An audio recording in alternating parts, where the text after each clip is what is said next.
اور جب جاہل لوگ ان سے الجھتے ہیں، مخاطب ہوتے ہیں، بحثم بحثا کرنا چاہتے ہیں، وہ کہتے ہیں بھائی سلام، وہ ان سے الجھتے نہیں۔ اب یہ ایک بڑی میچور شخصیت کا نقشہ ہے۔ آپ دیکھیں گے کہ بعض ہمارے دینی کارکن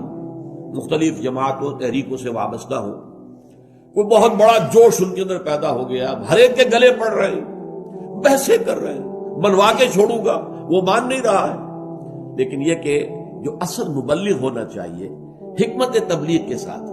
دیکھیں موقع بھی صحیح ہے کہ نہیں، یہ شخص اپنی کسی اور ضرورت میں مصروف ہے تو بات نہ کی جائے، اس کا موقع دیکھا جائے،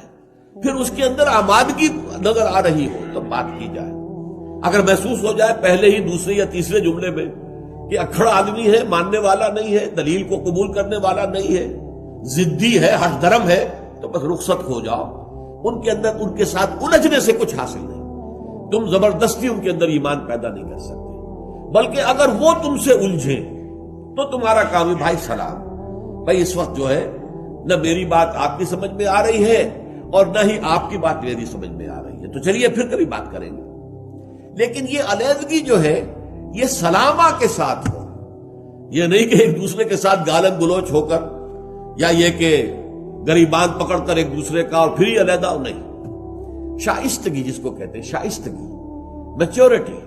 تو دعوت و حکمت کے اندر ادعو الی ربک سبیل ربک بالحکمت والموعظۃ الحسنۃ وجادلہم باللتی احسن، اپنے رب کے راستے کی طرف بلاؤ، یہ تمہارا فرض ہے، تمہیں تبلیغ کرنی ہے، دعوت اللہ کا فریضہ سر انجام دینا ہے، لیکن نمبر 1 حکمت کے ساتھ، نمبر 2 اچھے واعظ کے ذریعے سے، اور نمبر 3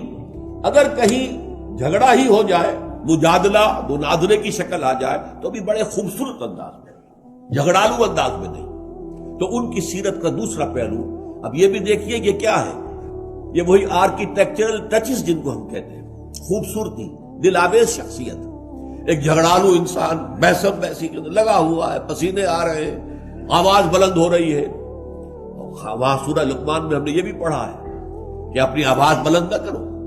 بلکہ یہ کہ بات کرو تو جیسے کہ بات کرنے کا طریقہ ہوتا ہے،